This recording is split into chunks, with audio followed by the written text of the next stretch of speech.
السلام علیکم دوستوں، جو واقعہ آج سنانے جا رہے ہیں یہ ہماری فیملی ممبر مومنہ کے ساتھ نومبر 2022 میں پیش آیا۔ وہ اسلام آباد میں اپنے ہسبینڈ اور بچوں کے ساتھ رہتی ہیں۔ ثنا اور مومنہ کی دوستی 5 سال پہلے فیس بک کے ایک رائٹنگ پلیٹ فارم پر ہوئی تھی۔ ثنا کا تعلق ایک ویل ایجوکیٹڈ اور اسٹیبلش فیملی سے تھا۔ اسلام آباد میں ایک مشہور یونیورسٹی سے سائیکالوجی میں گریجویشن کر رہی تھی اور ہاسٹل میں رہتی تھی۔ ان کے درمیان جنرلی باتیں دین اسلام، روحانیت، صوفیزم اور کتابوں کے متعلق ہوتی تھیں۔ 1 سال پہلے بھی ثنا اور مومنہ کی ملاقات ریسٹورنٹ میں ہو چکی تھی۔ اب آگے کی کہانی مومنہ کی زبانی ہی سنیے۔ اس ویک میرے ہسبینڈ شہر سے باہر تھے اور آؤٹ آف نو ویئر میں نے ثنا کو میسج کر کے ملاقات کرنے کا کہا اور اسے بتایا کہ 12 بجے تک میرے پاس وقت ہوتا ہے، اس کے بعد بچوں کی مصروفیت اور میری کلاسز اسٹارٹ ہو جاتی ہیں۔ تو مومنہ نے کہا کہ صبح میں بھی فری ہوتی ہوں اور اس طرح سے ملاقات فائنل ہو گئی۔ اگلے روز صبح 8 بجے سے میں اسے کالز اور میسیجز کر رہی تھی، لیکن اس نے کوئی جواب نہیں دیا اور نہ ہی میسیجز چیک کیے۔ تقریباً 10 سوا 10 بجے کے قریب اس کا فون آیا کہ میں آ رہی ہوں۔ جب گھر پہنچی تو میں نے اس کو فون نہ اٹھانے کا شکوہ کیا، تو اس نے کہا کہ وہ لانڈری کر رہی تھی اور اسی وجہ سے وہ میسیجز چیک نہیں کر سکی۔ اس کے بعد اس نے مجھے مل کر اس زور سے گلے لگایا کہ مجھے محسوس ہوا جیسے میری ہڈیاں کرش ہو رہی ہوں۔ میں نے سوچا کہ شاید ہم بہت عرصے کے بعد ملاقات کر رہے ہیں، اسی لیے وہ اتنی گرم جوشی دکھا رہی ہے۔ ایک دم سے اس نے مجھے کہا کہ جب آپ اس گھر میں آئی تھیں تو آپ خوش نہیں تھیں، لیکن اب آپ خوش ہیں اور مجھے اس بات کی بہت خوشی ہے۔ یہ بات بہت ہی آؤٹ آف کانٹیکسٹ کی گئی تھی اور مجھے بہت عجیب لگا۔ میں نے اس کا کوئی جواب نہیں دیا اور ٹال دیا۔ ہم لاؤنج میں بیٹھے باتیں کر رہے تھے کہ اچانک اس نے مجھے کہا کہ اس کمرے میں فائر پلیس تھی نا؟ مجھے کافی حیرت ہوئی کیونکہ یہ بات سچ تھی۔ میں نے حیرت سے پوچھا، جب اس کمرے میں فائر پلیس بنی تھی تو تم اس ٹائم پہ تو نہیں آئی تھیں؟ ہماری بہت سال پہلے فائر پلیسز کو لے کر ڈسکشن ہوئی تھی اور میں نے اس کو بتایا تھا کہ ہمارے گھر میں فائر پلیس بنی ہوئی ہے۔ پھر میں نے اس کو کہا کہ چلو میں تمہیں اپنا گھر دکھاتی ہوں، اور سرسری طور پہ میں نے اس کو بیڈ رومز دکھائے جہاں پہ فائر پلیس بنی ہوئی تھی۔ میں اس کو گھر دکھا ہی رہی تھی اور ڈائننگ روم میں ہم کھڑے ہوئے تھے تو ایک دم سے اس نے بازو زور سے پکڑ کے مجھے اپنے قریب کیا اور کہا، جب آپ اس گھر میں آئی تھیں تو آپ خوش نہیں تھیں، لیکن اب آپ خوش ہیں۔ یہ بات بہت ہی آؤٹ آف کانٹیکسٹ تھی اور مجھے بہت عجیب لگا۔ بہرحال میں نے اس کو ٹال دیا اور ہم لاؤنج کی طرف چلے گئے۔ تھوڑی دیر کے بعد ہم بریک فاسٹ کرنے میک ڈونلڈس چلے گئے۔ وہاں پہ بھی وہ بے ربط گفتگو کرتی رہی۔ میں کوئی بات کر رہی ہوتی تو وہ درمیان میں گانا شروع ہو جاتی یا گانوں کے شعر پڑھنے شروع ہو جاتی۔ مجھے تھوڑی دیر کے بعد اریٹیشن شروع ہو گئی۔ پھر اس نے مجھے کہا کہ سردی لگ رہی ہے، چلیں باہر چل کے بیٹھتے ہیں۔ جس بینچ کا اس نے انتخاب کیا وہ بھی کچھ عجیب ہی سی تھی۔ میرے اندر سے آواز آ رہی تھی جیسے کچھ آڈ ہے، some thing is not right. Bench پہ بھی بیٹھ کے وہ باتوں کے درمیان گانا شروع ہو جاتی یا گانوں کے شعر پڑھنا شروع ہو جاتی۔ ان دنوں میں حفظ کر رہی تھی تو میں بالکل گانے نہیں سن رہی تھی۔ وہاں بینچ پہ بیٹھے بیٹھے اس نے مجھ سے کہا کہ آپ یہ گانا سنیں، اور موبائل سے ایک گانا پلے کر دیا۔ مجھے الفاظوں کی کوئی سمجھ نہیں آ رہی تھی، لیکن میں اخلاقاً خاموش رہی اور گانوں کے الفاظ پہ غور نہیں کیے۔ ہم باہر بینچ پہ ہی بیٹھے ہوئے تھے کہ اس نے اپنے بیگ سے مختلف چیزیں نکال کے مجھے دکھانی شروع کر دیں اور انسسٹ کرنے لگی کہ اس میں سے کچھ چیزیں آپ گفٹ کے طور پہ رکھ لیں۔ تو اس کے بہت زیادہ اصرار کرنے پہ میں نے ایک چیز لے کر ایز اے گفٹ رکھ لی۔ اسی دوران اس نے مجھے ایک کی چین دکھائی جس میں اس کے مطابق ہاسٹل کے روم کی اور کبرڈ کی چابی تھی۔ بچوں کی چھٹی میں کافی ٹائم تھا تو اس نے مجھ سے فرمائش کی کہ ونڈو شاپنگ کرتے ہیں۔ ہم ایک مال میں آ گئے۔ ہم پہلی ہی شاپ میں داخل ہوئے تو اس نے مجھے 2 چیزیں پکڑا دیں اور مجھے کہا کہ آپ اس کی پیمنٹ کر دیں۔ مجھے بہت عجیب اور برا بھی لگا، لیکن میں انکار نہیں کر سکی۔ اس کے بعد ہم دوسری دکان پہ گئے تو اس نے مجھے مزید ایک چیز پکڑا دی اور یہی کہا کہ پیمنٹ کر دیں۔ میں نے دوبارہ اس کی پیمنٹ کر دی اور وہ اس کے بعد ایک دوسری چیز اٹھانے ہی لگی تو میں نے اس کو کہہ دیا کہ میرے پاس پیسے نہیں ہیں۔ اس وقت تک اس کی ان حرکتوں کی وجہ سے میرا موڈ کافی آف ہو گیا تھا۔ اس کے بعد ہم مال سے نکل کر گھر آ گئے کیونکہ بچوں کی چھٹی میں تقریباً 1.5 گھنٹے کا وقت تھا۔ جب بچوں کو پک کرنے کا وقت قریب آیا تو نکلنے سے پہلے میں باتھ روم چلی گئی۔ مجھے باتھ روم میں کچن سے پچھلے صحن میں جانے والے دروازے کے کھلنے کی آواز آئی۔ وہ دروازہ سخت ہونے کی وجہ سے جام ہو جاتا ہے اور کافی زور لگا کے کھولنا پڑتا ہے۔ ہمارا پچھلا صحن لانڈری ایریا کے طور پر یوز کیا جاتا ہے۔ اس کے علاوہ اس میں ایک چھوٹا سرونٹ کوارٹر بنا ہوا ہے اور صحن کے درمیان میں ایک نیبو کا درخت لگا ہوا ہے۔ تو نیچرلی مجھے اس کا اس طرح سے بے تکلف ہو کر گھر میں گھومنا بہت ہی عجیب لگا۔ بچوں کو لے کر جب ہم گھر واپس آئے تو گاڑی سے اترتے وقت اس نے کہا کہ میرے سن گلاسز گم ہو گئے ہیں۔ میں، بچے اور وہ مل کر سن گلاسز ڈھونڈنے لگے۔ اسی دوران سن گلاسز کو ڈھونڈنے کے لیے وہ کار سیٹ کے نیچے جھکی فٹ ریسٹ پہ، اور تھوڑی دیر بعد اس نے کہا کہ مجھے میرے سن گلاسز مل گئے ہیں، گود میں ہی رکھے ہوئے تھے۔ ہم گاڑی سے اتر گئے راستے سے ہی، کیونکہ ہم نے کھانا آرڈر کر دیا تھا تو ہم کھانے کا انتظار کر رہے تھے۔ میں نے اس دوران نماز پڑھی اور ڈائننگ ٹیبل پہ پلیٹس لگائیں۔ کھانا کھانے کے بعد میں پلیٹس کچن میں رکھنے کے لیے گئی تو وہ میرے پیچھے پیچھے کچن میں آ گئی اور مجھے اپنے اوور کوٹ کا اندرونی حصہ دکھا کر ایک نام دکھایا اور مجھے انسسٹ کرنے لگی کہ آپ یہ نام پڑھیں، یہ میرے ابا کا نام ہے اور معلوم نہیں اس کوٹ پر کیسے آ گیا۔ میں نے کہا کہ تم نے کبھی لانڈری میں دیا ہوگا تو تم نے ابا کا نام لکھ دیا ہوگا، تو لیکن خیر وہ مجھے بہت انسسٹ کرنے لگی۔ بالآخر میں نے اس کا وہ نام پڑھ دیا۔ اس کے بعد وہ پچھلے صحن میں چلی گئی اور مجھے بھی باہر دھوپ میں لے گئی اور کوٹ دکھاتے ہوئے کہا کہ یہ دیکھیں، یہ کیسا نشان ہے، لگ رہا ہے کہ خون کا دھبہ ہے۔ میں نے دیکھا اور میں نے کہا کہ نہیں، تم کسی گندی جگہ پہ بیٹھ گئی ہو، یہ اس کا نشان لگ رہا ہے۔ ابھی یہ باتیں ہو ہی رہی تھیں کہ اس نے صحن کا چکر لگانا شروع کر دیا۔ ہمارے صحن کا نقشہ کچھ یوں ہے کہ ایک کارنر میں 7 کوارٹر بنا ہوا ہے اور 7 کوارٹر کی دیوار اور بیڈ روم کی دیوار کے درمیان ایک چھوٹی سی گلی ہے جہاں پہ کوئی بھی نہیں جاتا، اور صحن کے درمیان میں نیبو کا درخت ہے۔ صحن کا چکر لگاتے لگاتے وہ اس گلی میں چلی گئی۔ جب میں اس کے پیچھے گئی کہ کہاں جا رہی ہو تو مجھے ایسا لگا کہ جیسے لیمن ٹری ایک دم سے بہت بڑا اور گھنا ہو گیا ہے اور میرے گزرنے کی جگہ ہی نہیں ہے، حالانکہ ایسا نہیں تھا۔ تھوڑی دیر کے بعد وہ گلی سے باہر نکلی تو میں نے اس سے کہا کہ تم کیا کر رہی ہو، چلو واپس چلو، لیکن وہ اس صحن میں گھومتی رہی۔ اس نے نیبو کے درخت میں سے 2 نیبو توڑے اور ایک نیبو کو انگلی گھسا کے پھاڑ دیا۔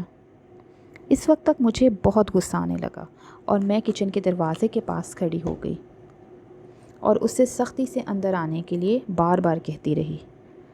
وہ اس وقت میری ساری باتیں اگنور کر کے پاگلوں کی طرح اس صحن میں چکر لگا رہی تھی اور پھر نل سے ہاتھ دھونا تھوڑی دیر کے بعد وہ نل سے ہاتھ دھونا شروع ہو گئی۔ میں اسے اس دوران بار بار اندر آنے کا کہہ رہی تھی۔ پھر جب وہ اندر آئی تو اس نے ایک نیبو سے برتنوں کا سنک رگڑنا شروع کر دیا۔ میں نے کہا کہ تم یہ کیا کر رہی ہو؟ اس نے کہا کہ اس سے آپ کا سنک چمک جائے گا۔ میں نے کہا تم یہ سب چھوڑو اور اندر جا کے لاؤنج میں بیٹھو۔ میں جتنی دیر میں لاؤنج میں پہنچی تو اس نے کہا کہ میری گاڑی آ گئی ہے اور میں جا رہی ہوں۔ جب میں اس کو سی آف کرنے کے لیے گیٹ تک گئی تو میں نے نوٹ کیا کہ ہمارے لان کے نل پر سفید اور کالے رنگ کا ایک کپڑا بندھا ہے۔ میں وضو میں ہی تھی تو میں نے سورہ فلق اور سورہ ناس پڑھ کر اس کپڑے کو اتارا اور گھر سے باہر پھینک دیا۔ یہ سب کچھ اتنا عجیب تھا کہ میں نے اپنی ایک دوسری دوست سے اس کو ڈسکس کیا اور اس نے مجھے ایڈوائز کیا کہ میں اس سے پیسوں کی واپسی کا مطالبہ کروں، جبکہ میں دل میں سوچ چکی تھی کہ میں اس کو صدقہ سمجھ کے معاف کر دوں گی۔ اسی شام میں نے اپنے دوست کے کہنے پر اس کو پیسوں کی واپسی کے لیے میسج کیا، جس کے جواب میں اس نے مجھے 2-3 گانوں کی آڈیوز بھیج دیں جو اتفاق سے میں نے نہیں سنی۔ نیکسٹ ڈے جب میں اپنے بچوں کو پک کرنے کے لیے اسکول گئی تو اس کا میسج آیا ہوا تھا کہ میں آپ کے پیسے واپس کر دیتی ہوں، آپ مجھے اپنا اکاؤنٹ نمبر بھیج دیں۔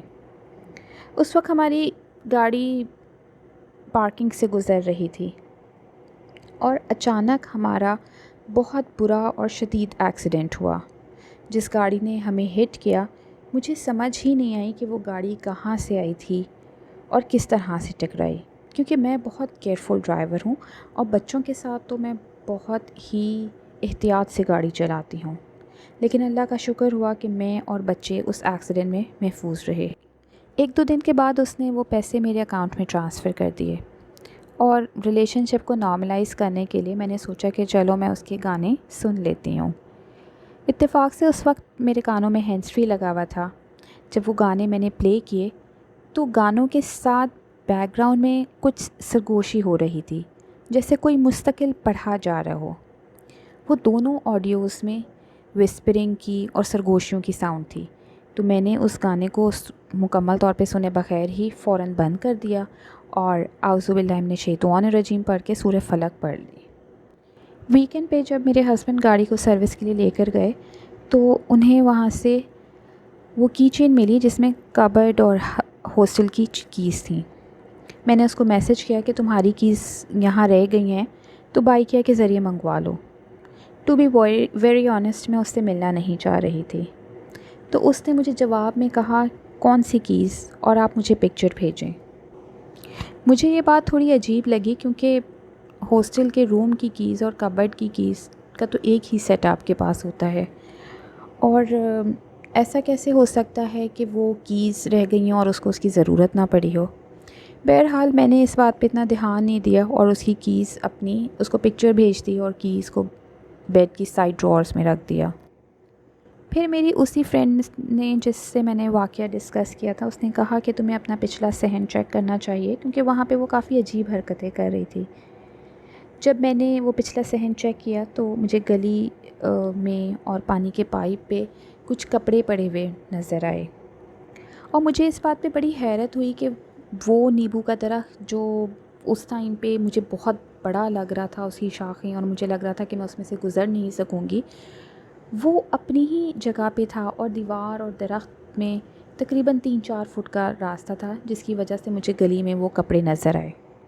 بہرحال میں نے اتنا دھیان نہیں دیا، نہ ہی وہ میں نے کپڑے ہٹائے، اور میں اپنے کاموں میں مصروف ہو گئی۔ اس واقعے کے چوتھے روز میرے ہسبینڈ بچوں کو اسکول سے پک کر کے گھر لا رہے تھے کہ ان کا اسی جگہ بہت ہی شدید ایکسیڈنٹ ہوا۔ حالانکہ میرے ہسبینڈ بہت کیئرفل ڈرائیور ہیں، لیکن وہ بھی یہی کہنے لگے کہ معلوم نہیں کہ وہ بائک والا کہاں سے آ کے مجھ سے ٹکرا گیا، نہ مجھے وہ نظر آیا اور نہ مجھے سمجھ میں آئی۔ اس دوران مجھے حفظ کرنے میں بہت پرابلم ہو رہی تھی، اور مجھے ایسا لگ رہا تھا کہ میرا پچھلا بھی یاد کیا ہوا میں بھول رہی ہوں۔ میں نمازوں میں کیا پڑھ رہی تھی مجھے کچھ سمجھ نہیں آ رہا تھا، اور میں ان تمام باتوں کو لے کر بہت کنسرن تھی۔ اس واقعے کو گزرے ہوئے 6 دن ہو گئے تھے، اور میں اپنی بہن سے ویڈیو چیٹ کر کے اسے بتایا۔ پچھلے صحن میں جا کے جب میں اس کو وہ کپڑا دکھا رہی تھی تو مجھے نیبو کے درخت میں ایک اور کپڑا لٹکا ہوا نظر آیا۔ وہ کپڑے کی ایسی جگہ پہ لٹک رہا تھا کہ جس کے بارے میں گمان نہیں کیا جا سکتا تھا کہ یہ کہیں سے اڑ کر آیا ہے۔ کپڑا دیکھنے کے بعد اس نے مجھے کہا کہ تم سورہ بقرہ پڑھو اور رقیہ کرو، اور رقیہ کرنے کے لیے مجھے کچھ راکیز سے مدد لینے کے لیے بھی کہا۔ نیکسٹ ڈے میں تقریباً ظہر کے وقت سورہ بقرہ پڑھنے کے لیے بیٹھی تو اس دن مجھے ایک فیمیل راکی نے کانٹیکٹ کیا اور بتایا کہ آپ کے اوپر سحر یعنی کالا جادو کیا گیا ہے، اور انہوں نے مجھے رقیہ کرنے کا طریقہ گائیڈ کیا۔ ان کی ایڈوائس پہ میں نے اس کے دیے ہوئے تمام گفٹس، کپڑے رقیہ کے پانی میں ڈبوئے۔ گھر میں ہم نے جیسے جیسے رقیہ کیا اور رقیہ کا کیا ہوا پانی دیواروں پہ اور گھر کی ہر چیز پہ چھڑکا، تو گھر میں چھایا ہوا عجیب سا اندھیرا ختم ہو گیا۔ یہ بات ہماری ملازمہ اور دوسرے تمام افراد جو کہ اس دنوں ہمارے گھر پہ آئے تھے، انہوں نے فیل کیا تھا کہ لائٹیں جلانے کے باوجود بھی ہمارا گھر اندھیرے میں ڈوبا رہتا تھا۔ ایسا لگتا تھا جیسے چھت بہت نیچے آ گئی ہے۔ ظہر کے وقت میں نے سورہ بقرہ پڑھنی سٹارٹ کی، جو کہ مجھے مغرب سے پہلے مکمل کرنی تھی۔ میں نے سورہ بقرہ پڑھنا شروع ہی کیا تھا تو بازو کے جس حصے سے اس نے مجھے پکڑا تھا، اس حصے میں اتنی شدید درد اٹھا کہ مجھے ایسا لگا کہ میرا ہاتھ ٹوٹ کے گر جائے گا۔ سورہ بقرہ پڑھتے وقت مجھے نیند کا شدید غلبہ طاری تھا، اور اپنے آپ کو نیند سے بچانے کے لیے میں نے چائے اور رقیہ کا پانی میں مستقل پی رہی تھی۔ اس وقت میری مینٹل سٹیٹ ایسی تھی کہ مجھے سورہ بقرہ کے الفاظ نہ سمجھ آ رہے تھے اور نہ مجھے یہ پتہ چل رہا تھا کہ میں کیا پڑھ رہی ہوں۔ مائنڈ کسی بھی چیز کا سینس بنا ہی نہیں رہا تھا، لیکن میں نے اس کے باوجود بھی سورہ بقرہ پڑھتی رہی، اور بمشکل مغرب سے چند منٹ پہلے میں نے وہ سورہ بقرہ ختم کی۔ جب میں اپنے گھر کے مختلف کمروں میں رقیہ پڑھ رہی تھی تو میری یہی کیفیت تھی، حالانکہ میں بآواز بلند تمام صورتیں پڑھ رہی تھی۔ راکی نے ہمیں ایڈوائز کیا تھا کہ جو کپڑے گھر سے برآمد ہوئے ہیں اس کو رقیہ واٹر میں ڈبو کر اور بعد میں اس کو سکھا کر اس کو جلا دیے جائیں یا گھر سے باہر پھینک دیے جائیں، کیونکہ مغرب کا ٹائم قریب تھا۔ تو میرے شوہر نے اس کو گھر سے باہر لے جا کے سڑک پر جلا دیا۔ جیسے جیسے وہ کپڑا جلاتے گئے وہ کپڑے غائب ہوتے گئے، یعنی اس کی کوئی ایشز باقی نہ بچیں۔ رقیہ کرتے ہوئے اور سورہ بقرہ پڑھتے ہوئے مجھے بار بار اس کی کالز اور میسیجز آتے رہے۔ میرے راکی نے کہا تھا کہ میں اس کو ہر جگہ سے بلاک کر دوں، جو کہ میں نے کر دیا، لیکن جب میں فون اٹھا کر دیکھتی تو اس کی کوئی نہ کوئی نوٹیفیکیشن آیا ہوا ہوتا تھا۔ آج بھی اس واقعے کے بارے میں سوچتی ہوں تو میں اللہ کا بہت شکر ادا کرتی ہوں کہ اذکار پڑھنے کی وجہ سے اور اس وقت پر صحیح رہنمائی ملنے کی وجہ سے میں اور میری فیملی کالے جادو کے اثرات سے محفوظ رہی۔ لیکن یہ بات اب بھی سمجھ میں نہیں آتی کہ کس طرح سے ایک پڑھی لکھی اور خوشحال گھرانے کی لڑکی کالے جادو جیسی چیزوں میں پڑ گئی۔ اگر آپ کو یہ سٹوری اچھی لگی تو ہمارا چینل انفوٹینمنٹ پلس کو سبسکرائب کریں اور یہ سٹوری اپنے دوستوں کے ساتھ ضرور شیئر کریں۔